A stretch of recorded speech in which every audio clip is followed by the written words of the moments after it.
Hello and welcome to the Osterholm Update, a podcast on COVID-19 and other infectious diseases with Dr. Michael Osterholm. Dr. Osterholm is an internationally recognized medical detective and director of the Center for Infectious Disease Research and Policy, or CIDRAP, at the University of Minnesota. In this podcast, Dr. Osterholm draws on nearly 50 years of experience investigating infectious disease outbreaks to provide straight talk on the latest infectious disease and public health threats. I'm Chris Dall, reporter for CIDRAP News, and I'm your host for these conversations.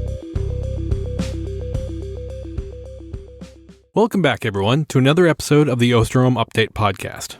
Given the patterns that have been established over the last 4 years, it shouldn't be a surprise to anyone that, just as we've seen in previous summers, COVID-19 cases appear to be rising again this summer.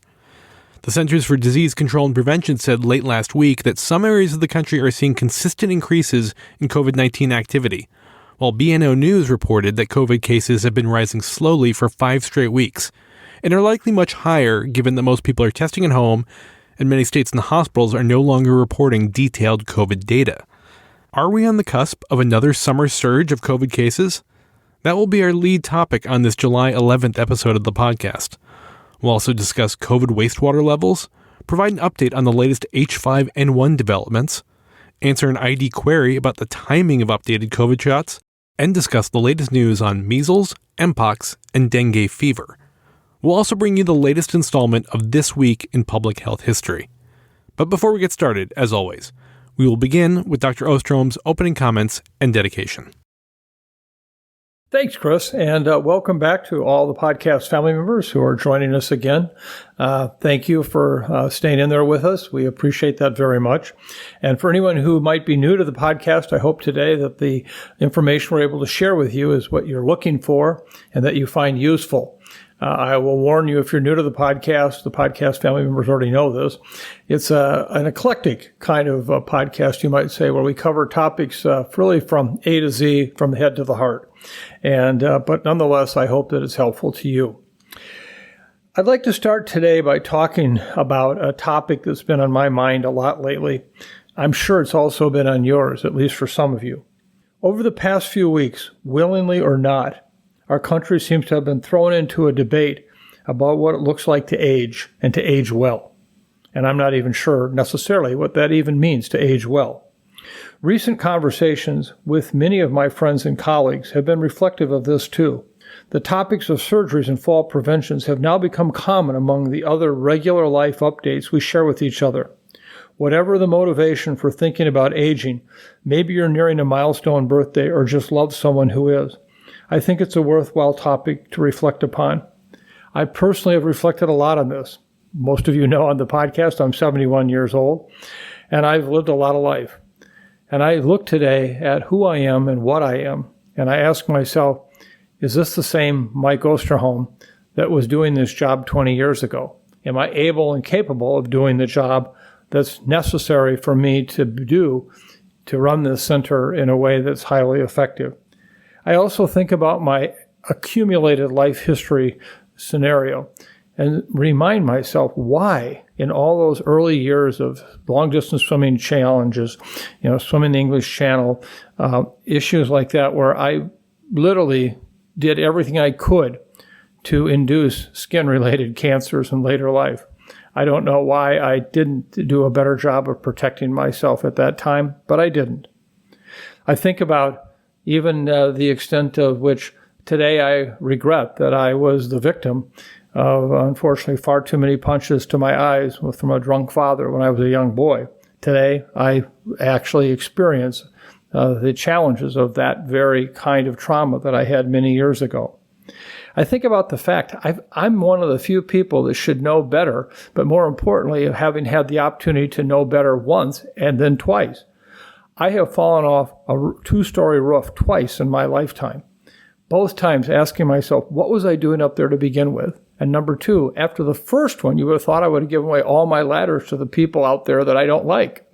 I didn't, and I fell a second time, and I'm paying for that today in terms of some of those arthritic conditions that one has to suffer having had various aspects of orthopedic injury. I think about all those things. I think about how I spent my time in life. What did I really learn? What did I really share? What is it that I am today because of that life? And it's all about aging. So unfortunately, it seems to me that we've only come to think about aging when it's in response to something scary or negative, a diagnosis, a loss, or a public show of cognitive decline. What about all the other things that come with getting older? I like to think about the biggest sign of my own aging is the ever-growing collection of memories and stories I have and share about my family, personal adventures, and professional accomplishments. I have to say it's also a wonderful opportunity to take all these hard-learned lessons that I've had and to try to share them with the upcoming generations, my kids, my grandkids, my colleagues, and say, you know what? Learn from this one. Don't do what I did. This is what you can realize now without having to experience what I did. Aging is both a very good and sometimes a very challenging combination. It's the new aches and pains, the mobility challenges, the loss of loved ones. It's the ability to adapt. It's reflecting on our priorities. It's the understanding of loneliness. And finally, the wisdom that comes from having lived a full life. The conversations in aging is one that can't be put off any longer. The number of Americans aged 65 and older is projected to increase from 58 million in 2022 to 82 million by 2050. That's a 47% increase in just the next 28 years. From a public health perspective, which I know you all care about as listeners of this podcast, how will we care for our aging population is a major challenge our field will have to grapple with. It says a lot about who we are as individuals, as members of our community, as family and friends, and even what are the values that we hold in this country. In addition to addressing the very real health concerns of the older population, how can we target interventions that help them not just survive, but thrive? Today's dedication is for all of those who are growing older and wiser. I consider myself lucky to be one of you, and I can't wait to see what this stage of my life brings, knowing that will be a combination of gifts and challenges. So I hope for all of you, as you are growing older, you too reflect on the lives that you've lived and how you can live those remaining years of your life to maximize your happiness, the happiness of others, and to know that you can feel satisfied in how you have lived your life. For all of you, I accept this dedication as not just a challenge, but an opportunity to reflect on how do we accommodate growing older with the quality of life that we all hope and want. Now, moving on to that other topic that, if you're a routine listener to the podcast, you know all about, our sunlight. I must say that in the state of Minnesota right now, sunlight is actually a rare commodity in the sense of actually seeing the sun. We've had so much rain over the past month. But again, we needed rain. Just unfortunately for some parts of our state, we got far too much, resulting in major flooding. But as we have a clear day today here in Minneapolis, St. Paul, the sun rose at 5:37, sets tonight at 8:59. That's 15 hours, 21 minutes, and 12 seconds of sunlight. Unfortunately, we are now, having turned the corner, beginning to lose that light. We lost 1 minute and 25 seconds of sunlight today. But I'm happy to report from our very dear friends and colleagues at the Occidental Belgian Beer House on Vulcan Lake in Auckland, New Zealand. Today, you saw the sunrise at 7:32, setting tonight at 5:21. That's 9 hours and 48 minutes and 55 seconds of sunlight. Yeah, we still got you beat by a while, but guess what? You're going the other way. You had 59 seconds of additional sunlight today.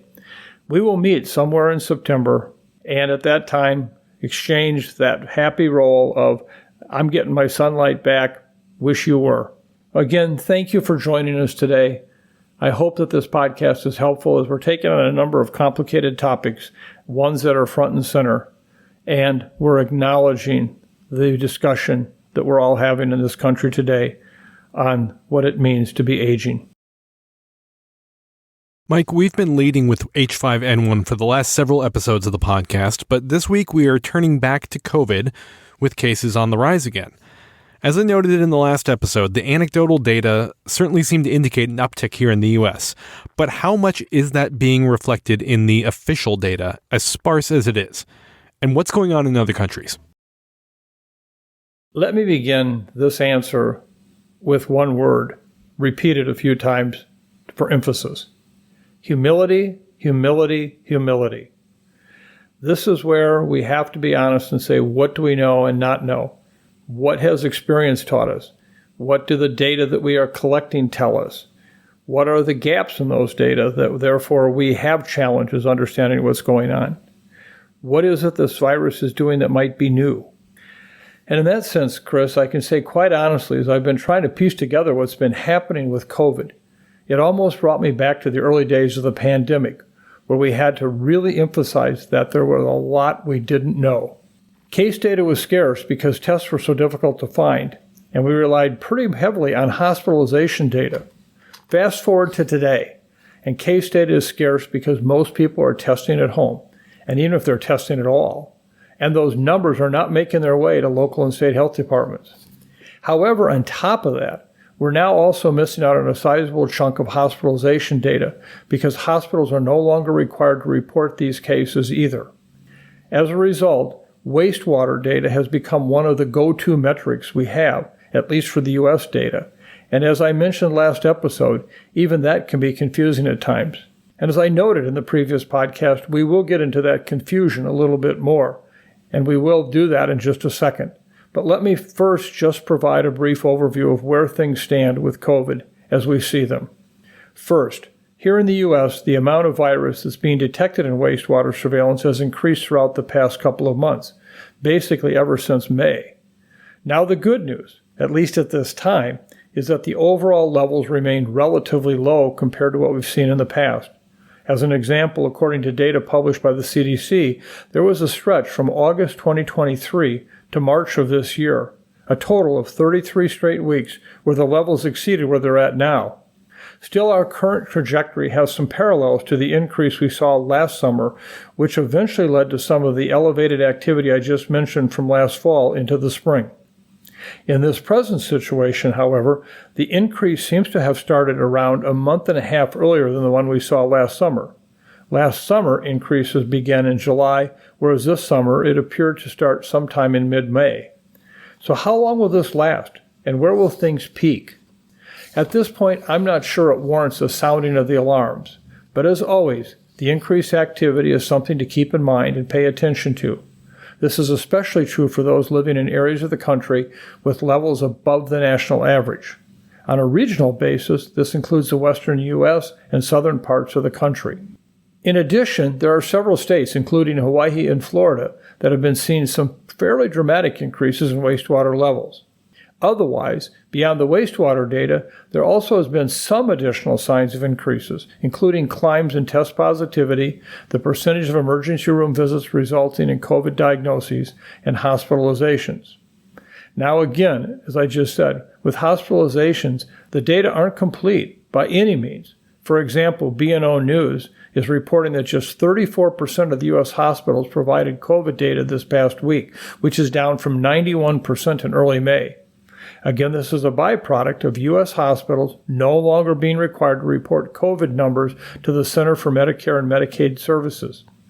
However, even with the decline in hospitals reporting this information, COVID hospitalization numbers have climbed, going from less than 1,800 in mid-June, when 35% of the hospitalizations reported, to nearly 2,600 as of last week. Again, these numbers really only account for what's happening in 1 out of every 3 U.S. hospitals, so it's not the entire picture. As a result of this, we once again expect the deaths will start to rise.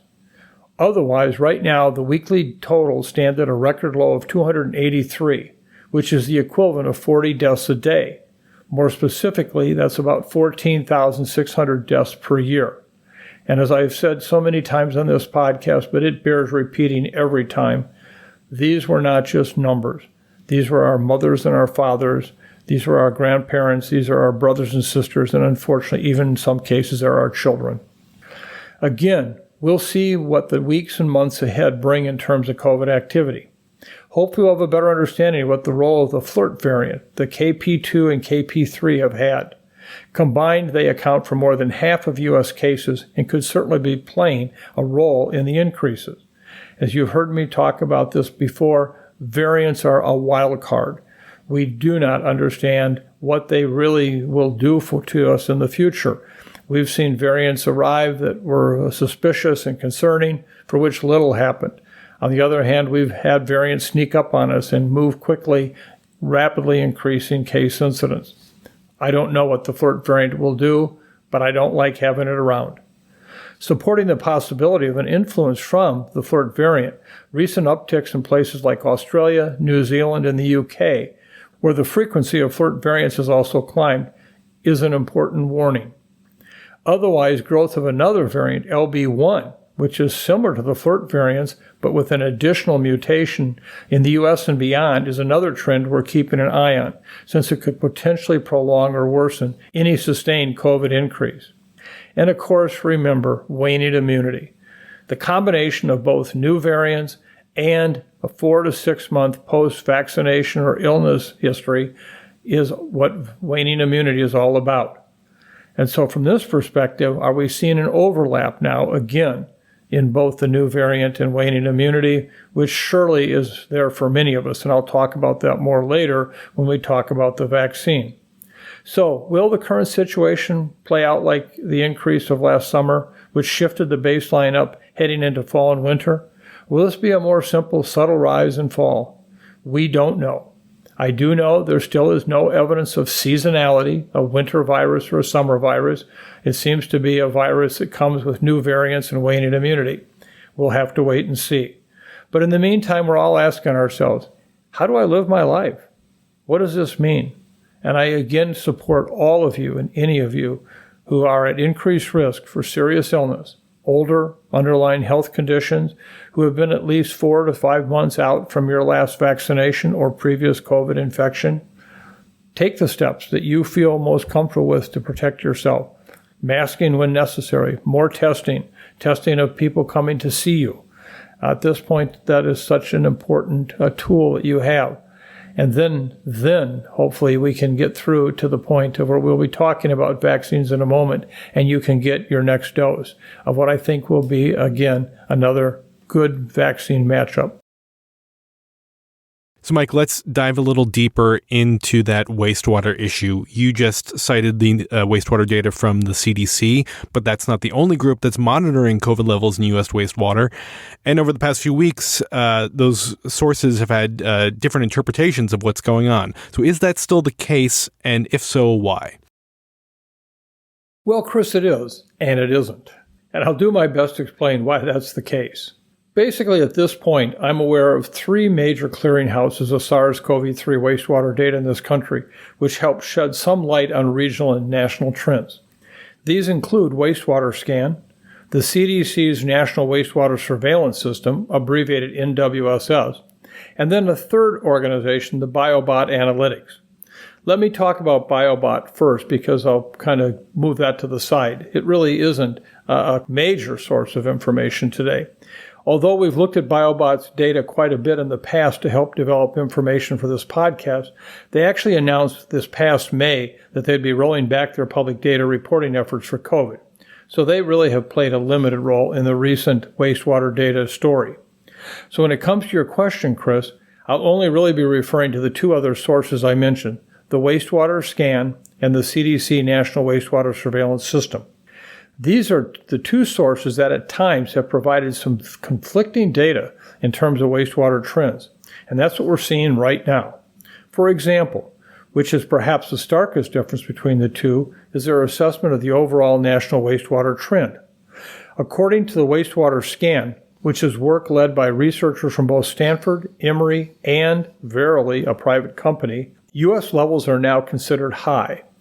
From looking at their website, the designation was made based on overall concentration levels of the virus in sampled wastewater and several weeks of ongoing upward trends. Now, how does that compare to the CDC's wastewater surveillance system? Well, according to them, the overall national levels are low, at least as of this past Monday. So what is it? Is it high? Is it low? What's the difference and why? Well, first of all, it's a subjective term. Ultimately, it's up to each group to come up with the criteria they want to use to designate what's happening. So this certainly reflects some differences between the two in that regard. However, there are also other important differences that are worth pointing out too. One is the overall number of sampling sites and states that each source includes. With Waterways Scan, there are a total of 120 sites with recently updated COVID data located across 38 states. Now, for comparison, the CDC's National Wastewater Surveillance System had up-to-date data from 963 sites from across 49 states.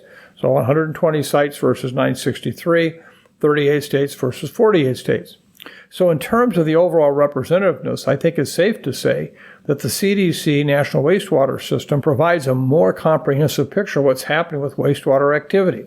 In fact, the National Wastewater Surveillance System data reportedly covers 126 million Americans compared to wastewater scans 39 million. Moreover, while the wastewater scans data includes sampling sites across 38 states, a total of 48 of these states, or 37%, had data from just one individual site in that state. In other words, whatever is happening in one single wastewater site, a municipal wastewater treatment facility, could also mistakenly be applied across an entire state. And if you're not being careful, you could come away with some trends that don't necessarily reflect what's actually happening across the entire state or region. So that's where, again, I think the National Wastewater Surveillance data is a safer choice when it comes to looking at state level and regional trends. That being said, I also want to note that there's certainly still lots of value with the wastewater scan data.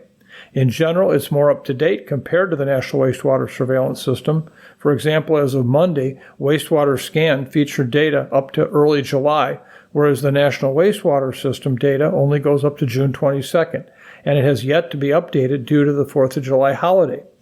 So it can provide a more real-time update, particularly for those places where it has sampling sites. Beyond that, the wastewater scan group actually monitors for a dozen different pathogens, not just SARS-CoV-2. This makes it a very important resource.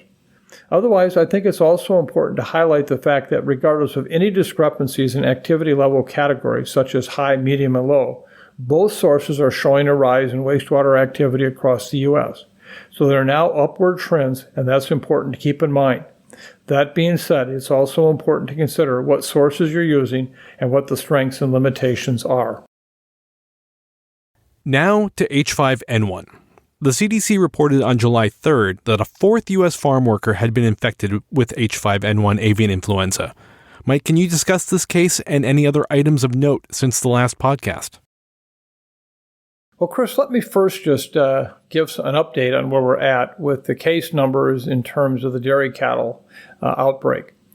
We're now up to 143 farms, but in the same 12 states that we've been talking about now for over a month. There's no evidence at this point of additional transmission in these other states. Now, I hear from people often saying, well, you could be missing a lot of transmission out there in some of these states, and I think that's a possibility.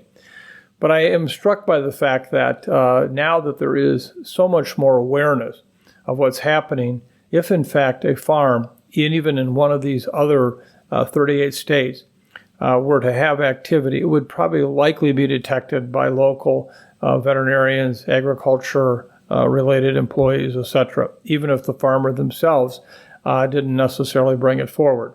So I don't think that we are seeing widespread transmission in many states. That also matches up with what we're seeing with human illness.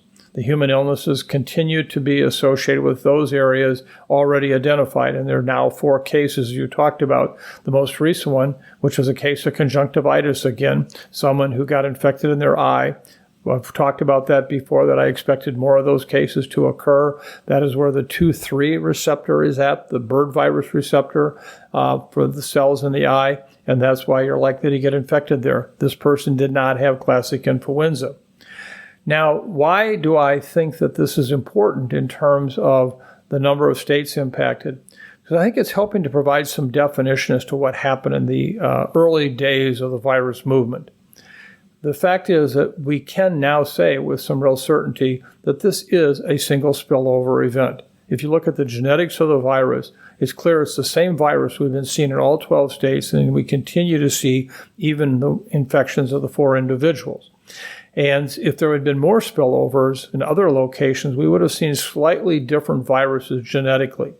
The other thing that I think supports the fact that this was a single spillover is that we're not seeing any evidence right now in Canada or Europe where they're doing market basket survey sampling of milk products looking for any evidence of H5N1, and they're not finding it. And so from that perspective, it also says they have not been impacted yet. And so I look at this now as understanding a little bit better the fact that this virus likely did have a single spillover event, and that that's what we're dealing with. So what do we know about the virus in this podcast that we didn't know a couple of weeks ago? And I don't think much. There was a paper that was published this past Monday in Nature, which suggested that the virus from the dairy outbreak did bind quite well to the 2,6 receptor. This is the one that, of course, is the human receptor that's in our respiratory tract and the respiratory tract of pigs, and of course, as we've now found out, is also in the udders of cows. But what I think was important to note here is that while this paper supported the idea that, oh my, this may be now binding to human cells, there have been other groups who have found opposite results. I think that was a miss by some of the media, and surely even some of my colleagues, when they really emphasized the findings about the receptors from this current paper versus what had been found elsewhere. So I still see this as a relatively low risk to humans in terms of the transmission of the virus, which would lead to human transmission, i.e. leading more to a pandemic kind of situation. Now, let me be very clear. We're going to have more influenza pandemics. H5N1 could possibly be the virus that eventually makes that happen. And a reassortment could take place overnight where a bird virus and a human virus get into the lungs of a human, a pig, or now in the udder of a cow and result in that new virus. But I don't see that happening right now. And so we need to be prepared. Now, I have been frustrated by some of my colleagues who continue to assert that, we've got to be better prepared for this by getting vaccines right now. Well, first of all, we don't know what the next pandemic virus is going to look like in terms of at least influenza, and specifically, will H5N1 do it? Even the 4 million doses of vaccine we have now, which, by the way, really equates to 2 million people getting vaccinated because each person will need 2 doses, we don't know that the vaccines we currently have will have any impact at all on protecting people from a new reassortant virus or a mutated virus should it occur with H5N1. Remember, I keep pointing out, and while it's not a perfect example, it gives you some sense. Remember in 2009, we had an H1N1 seasonal virus vaccine, and then along comes the new H1N1 from the swine operations of central Mexico. And waloo, we needed a whole new H1N1 vaccine because the seasonal provided no protection, even though they were both H1N1. So I think we have to be careful. In the days ahead, I will have an article coming out in Foreign Affairs, which will actually dig in deep to the issue of what would it take for us to be better prepared for influenza with vaccines that work. And when I say work, I'm not expecting them to be highly, highly effective. Remember, with seasonal vaccine, we get 20 to 55% protection against medically attended influenza. Now, what that means is it keeps you anywhere from 20 to 55% of the time from having to go and be seen in a hospital or a doctor's office. That's still a very positive result, but it's not what we all like to see, where it protects against most of all the illnesses. And on top of that, I have to just remind people that when I hear the idea that we're going to use these vaccines to stop transmission, we have little data at all to support that influenza vaccine, at least from a seasonal standpoint, does that. It doesn't stop transmission. People still can get infected. It's just the point it makes them a good vaccine from my perspective is it does reduce serious illness, hospitalizations, and deaths. So I think at this point, Chris, it's a stay tuned moment. Nothing has happened in the last 2 weeks that would give me pause to think we are heading down a bad road here. I think at this point, what we have to remind ourselves is things could change in a heartbeat.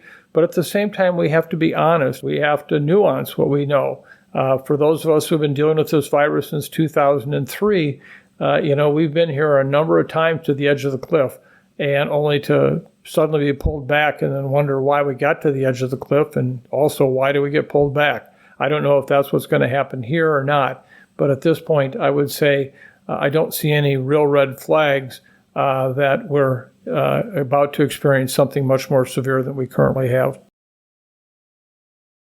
It's time now for our ID query. And this week our question is about the timing of COVID vaccine shots. Given the uptick in COVID activity, many listeners who are 6 months or more from their last COVID shot have been asking us if they should get one now or wait until the updated COVID shot is ready in September. Mike, what are your thoughts? Well, first of all, I want to ask myself that same question. I hope I give myself a good answer, okay? Because I'm with you. I'm completely with you. I'm now 5 months out from my last dose of vaccine. I've already commented I'm 71 years old. I've already had COVID once. I experienced 4 months of long COVID after that. I don't want to get it again. So I'm looking forward to getting that new vaccine. Let me preface my comments here by saying this is not an official recommendation or medical advice I'm going to address, because there is none that really answers that question. It's just my opinion, and it's what I'm personally going to do and why I'm going to do it. So right now, I'm choosing to wait to get the new vaccine when it becomes available, hopefully sometime by late August. That's what we're hearing. COVID activity is currently relatively low, but yes, it's increasing, and the flirt variants are at the center of the action. But these new vaccines will target these flirt variants, meaning the mRNA vaccines from both Pfizer and Moderna. This will provide better protection against these circulating strains. Getting another dose of the current formulation would protect us again against XBB 1.5, one that has virtually disappeared. It's an old one. Now, the Novavax vaccine, which is a protein vaccine, will continue to use XBB 1.5 because they're not able to bring their manufacturing forward in a timely way to produce their vaccine with the flirt variant. So it's a gamble. I should get a vaccine again right now. I'm at that stage where I've been out far enough where I can do it, but with probably less protection than I surely would hope to have for 4 or 5, 6 months. I can gamble and wait for another 2 months or a month and a half and get the flirt variant vaccine with Moderna or Pfizer. I've elected at this point to wait, and I hope that that's a good answer. Now remember, for those who have been infected, you have to wait 3 to 4 months according to the WHO, or 90 days if it's in this country from CDC, between the time of infection and get a new dose. So if we do get infected in the next couple of weeks, you wouldn't be able to get your vaccine for at least 90 days after your recovery. Now, if you've been vaccinated, you have to wait 4 months. And that's the downside right now. If I get vaccinated now with an additional dose, which I'd like to have because I'm far enough out there, then in fact I have to wait 4 months to get the actual flirt variant vaccination.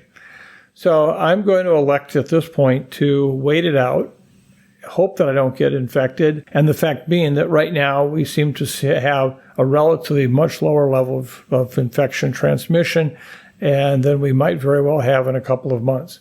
So please do not take this as official advice. This is me. This is talking to all my colleagues and what they're going to do. And I would say right now, 9 out of 10 of my colleagues that I've talked to who are in the same boat, meaning that they are at least 4 months out from their last dose of vaccine, are going to wait and get the new mRNA vaccine. That will include the flirt variant. Feel free to do what you think you should do. Talk to your physician. But now you have my at least logic for what we're doing. And all I can hope, knock on wood, that it's the right logic to have. Now to some other infectious disease news. On June 25th, the CDC issued an alert to warn health providers and the public about an increased risk of dengue virus infections in the United States. Mike, what prompted the CDC to issue this alert? Simply put, Chris, the shockingly high numbers of cases this year prompted that alert. It's impossible to ignore. In the Pan American Health Organization's America region, the number of confirmed dengue cases has now surpassed 10 million just this year, more than twice the number recorded in all of 2023. Of the 43 countries and territories that have reported dengue cases, Brazil has the highest number of cases with 7.8 million. Now, it's important to note they have a population of 218 million. Knowing that dengue is underreported, even the reported cases still have impacted 3.2% of the population just this year so far. So this gives you an idea how widespread this is. And it's important to note that Brazil is one of several countries being hit hardest that have all 4 serotypes of the dengue virus circulating, along with Mexico, Guatemala, Honduras, Costa Rica, Panama, and El Salvador. Now let me take a step back to help everyone be more familiar with what dengue is all about.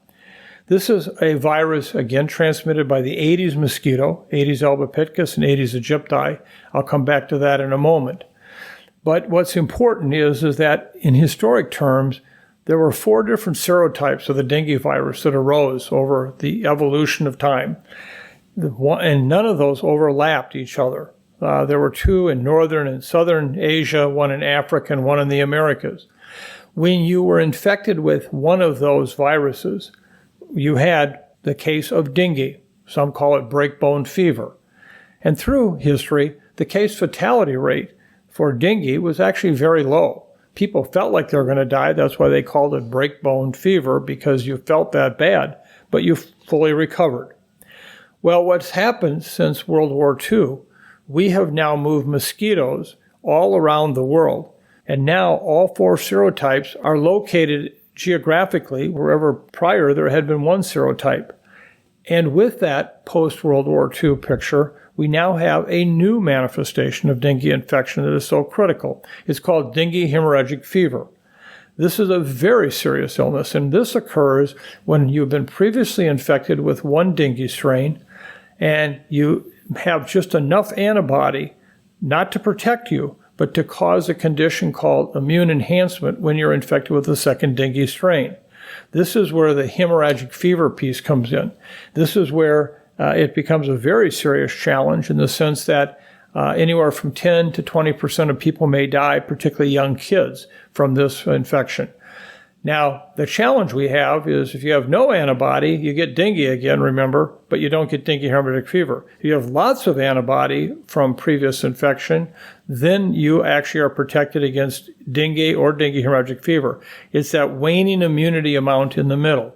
And it also varies somewhat by the actual strain of the virus you got infected with first and that which you get infected second. So why is this all happening now? What's changing? Well, largely it has to do with urbanization. Some people say it's climate change, but really at this point that's only of limited impact. Aedes mosquitoes love to live close to people. They love to live around junk. They love to live around anything that can actually hold just a little bit of water.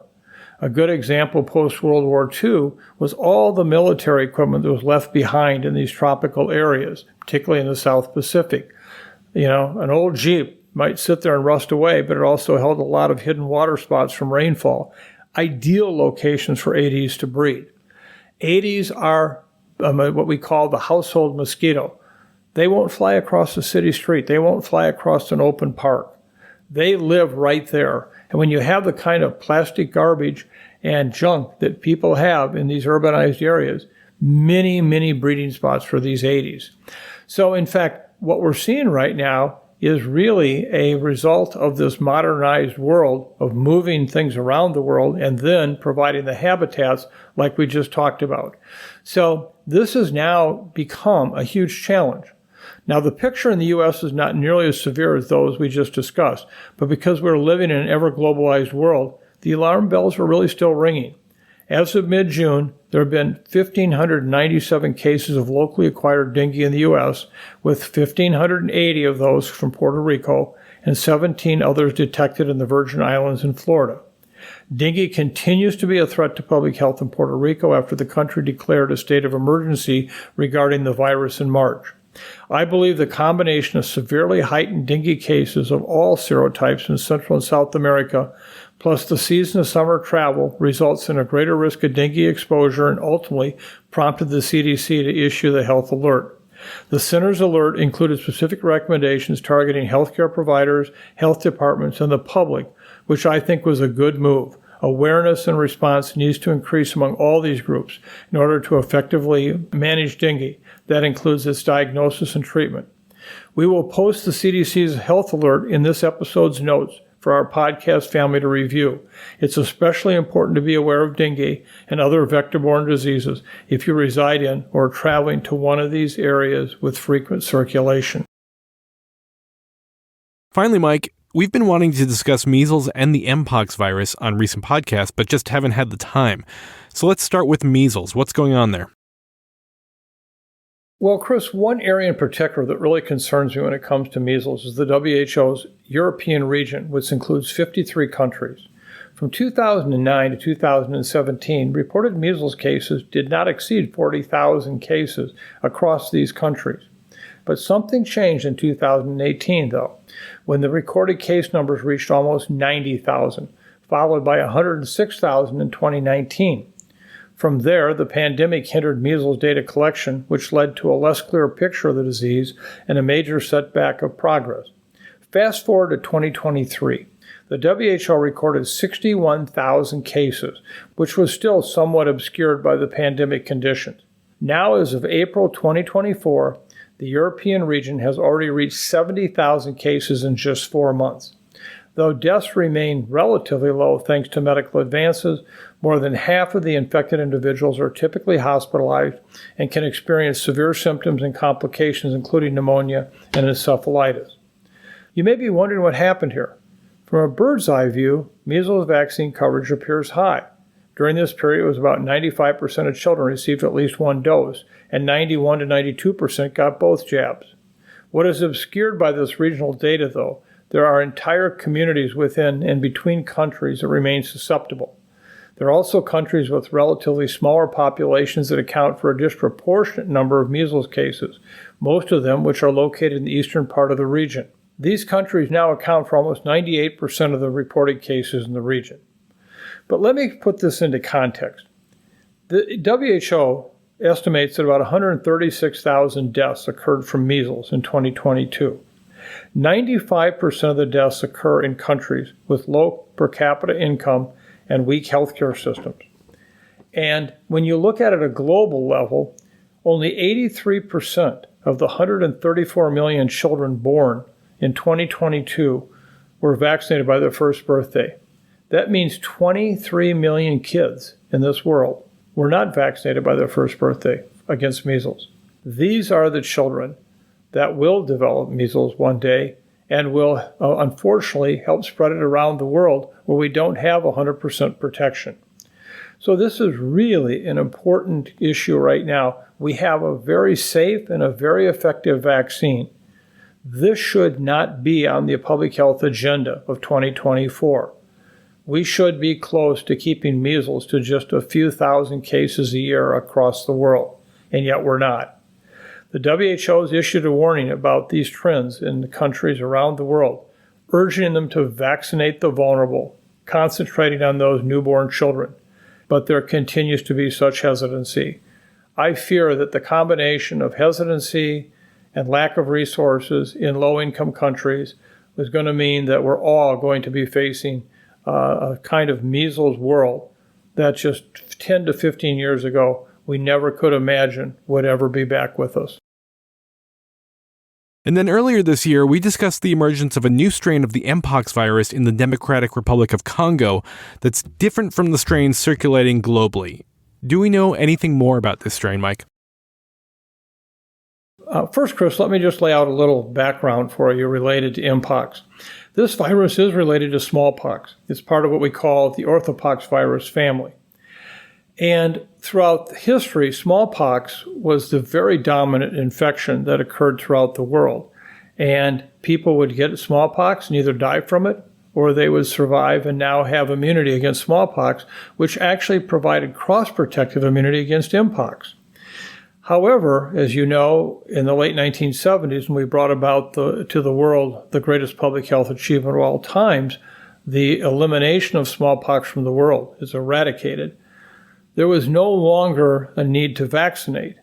So therefore, in all of Africa, smallpox vaccination stopped. Well, it took about 20 years. Then we started seeing a population from an age cohort standpoint, 20 years or less, who actually started to develop Mpox infections from contact with rodents, monkeys, or other mammals that also carried the virus. And then that started some limited transmission within the countries between person to person. Well, since that time, things have even gotten much more complicated, where now the vast majority of the African population has no immunity to Mpox.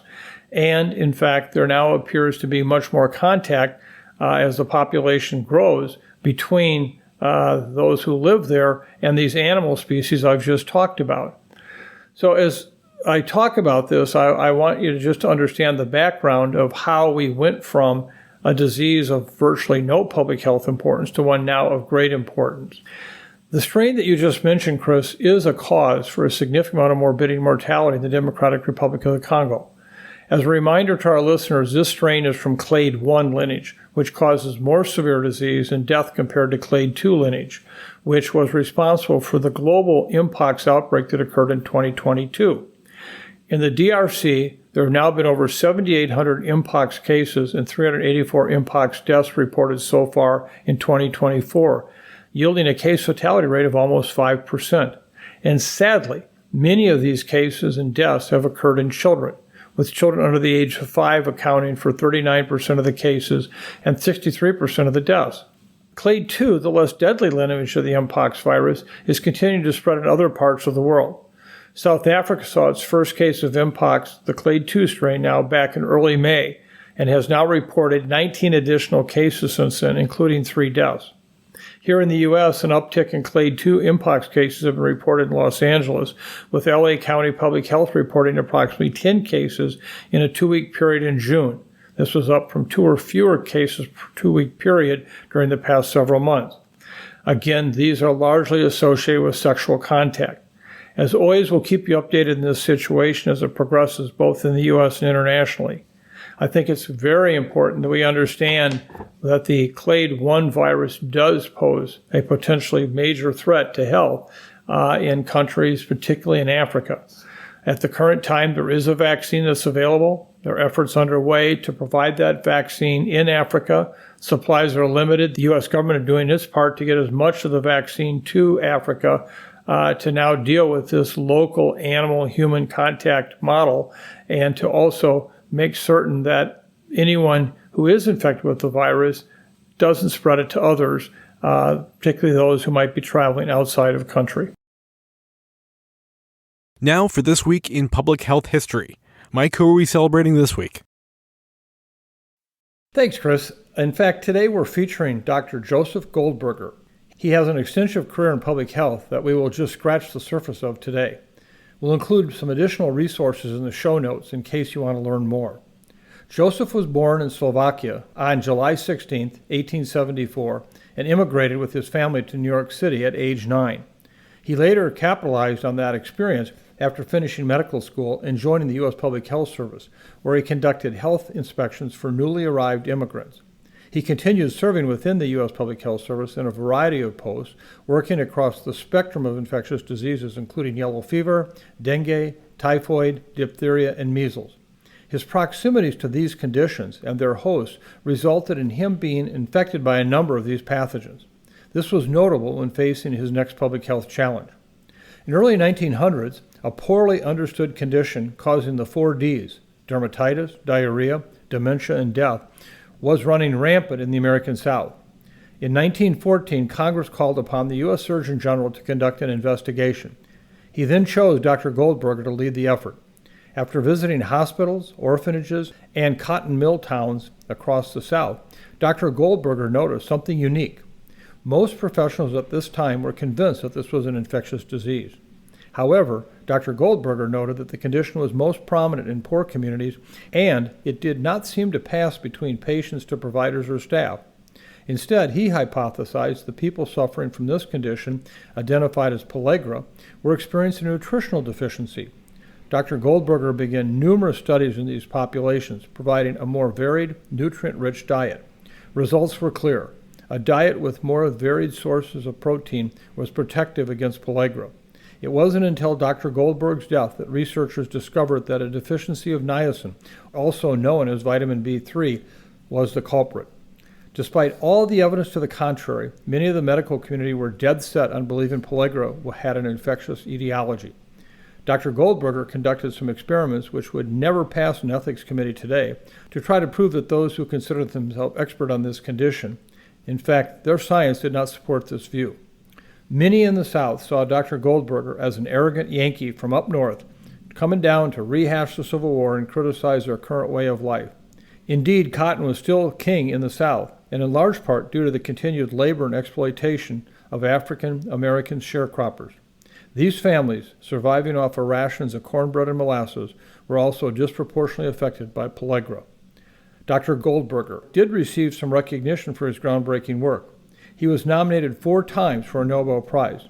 His portrait currently hangs in the National Institutes of Health Directors Building as a reminder that public health is not solely about infectious agents, but the social and political conditions in which we live. Mike, what are your take-home messages for today? Well, Chris, my concluding comments really focus on COVID. Number one, it is still here. And at the rate it's occurring, it is still taking over 14,600 lives a year. While we are far below the levels of COVID activity we saw during the heart of the pandemic, it is still a concern, particularly for those of us who are at increased risk for infection, notably those who are older, those who have underlying immune conditions. And so do not hesitate to feel empowered to protect yourself. What do I mean? If you're in public settings, do not feel uncomfortable wearing an N95 respirator, even though it may make others uncomfortable. Take control of your protection. If, in fact, you're having private events where you're getting together with family, friends, whatever, consider testing everyone just before they come, just as we used to do. Second, COVID vaccine is coming. I'm not sure exactly when it'll be here, but hopefully by the end of August. And the new mRNA vaccines, both by Moderna and Pfizer, will contain the new flirt variant as an antigen. So the question is, should I get vaccinated before then, if it's been at least 4 to 5 months? And I keep coming back to the answer of no. For me, I'm going to wait and get that flirt variant for the antigen in my vaccine. Finally, if we look at H5N1 where we're at, and given all the publicity of the last 3 months, what can I say? It's about the same place it was 2 months ago. Not much has changed in my estimation. We surely could see this virus lead to much more serious human illness, even potentially a pandemic, but I think that that's actually a long shot. I don't think that's going to happen. So again, we need to be prepared for a future influenza pandemic. Don't get me wrong. I'm not trying to let influenza viruses off the hook. I just, again, for all the reasons I've articulated for the past 2 months, I still believe that H5N1 has a bar that is just too high for it to cross right now to actually cause infections in humans in which they then transmit to other humans. So the good news is, while H5N1 is still a challenge in the dairy industry, I think that as the CDC and WHO have concluded, it still represents low risk for human infection. And if I had to guess, I would say that your closing song today is going to have something to do with aging. Am I correct? In my dedication today, I tried to really emphasize an issue that I believe is front and center for many of us today, not just because of the political reality of what's happening, but because for all of us, we recognize that aging is inevitable. Aging happens. Aging will continue to occur. And what does that mean for us? Well, as I pointed out in that dedication, as a 71-year-old male, I surely think about things very differently today than I did 20 years ago. But I refuse to relinquish at this time my ability to continue to do things that I hope I can do for many more years to come.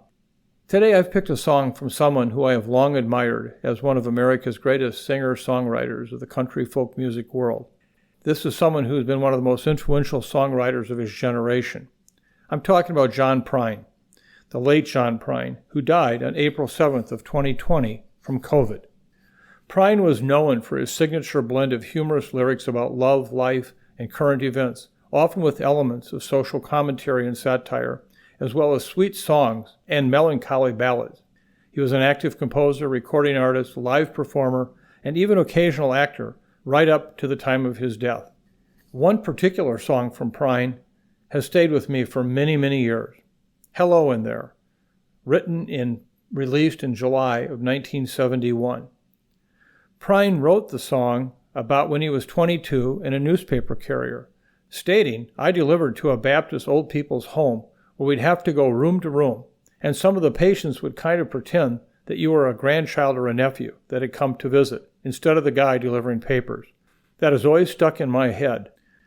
Today, I hope that we can all understand and embrace the intent of this song and how it might play into the conversation we're having. Here it is, Hello in There, by John Prine. We had an apartment in the city. Me and Loretta liked living there.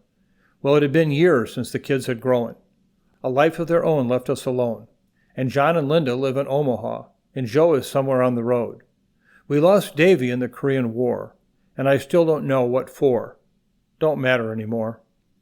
You know that old trees just grow stronger and old rivers grow wilder every day. Old people just grow lonesome, waiting for someone to say, "Hello in there, hello." Me and Loretta, we don't talk much more. She sits and stares through the back door screen, and all the news just repeat itself, like some forgotten dream that we've both seen. Someday I'll go and call up Rudy. We work together at the factory. But what could I say if he asks, "What's new?" Nothing. What's with you? Nothing much to do. You know, the old trees grow stronger, and old rivers grow wilder every day. Old people just grow lonesome, waiting for someone to say, "Hello in there, hello." So if you're walking down the street sometime and spot some hollow ancient eyes, please don't just pass them by and stare, as if you didn't care. Say, "Hello in there, hello." John Prine. I hope that this song gives you all a sense of what we can do to assist each other as we age. And for those who are younger, enjoy life, do enjoy it. But know that as we grow older, life will change. But it doesn't mean that it has to be sad or bad. It just means it will change. Aging is really like gravity. It just happens to all of us.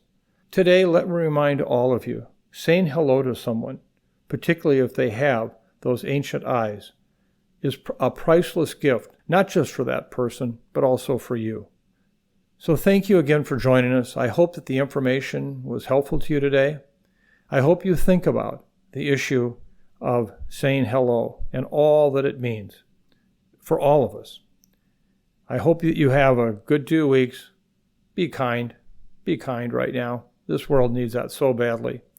And stay safe. Protect yourself. Thank you again for joining. Be kind.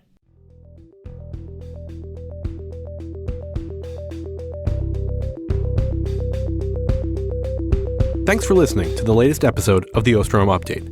If you enjoyed the podcast, please subscribe, rate, and review wherever you get your podcasts. And be sure to keep up with the latest infectious disease news by visiting our website, cidrap.umn.edu. This podcast is supported in part by you, our listeners. If you would like to donate, please go to cidrap.umn.edu/support. The Osterholm Update is produced by Sydney Redepenning, Elise Holmes, Corey Anderson, Angela Ulrich, Meredith Arpey, Claire Stoddart, and Leah Moat.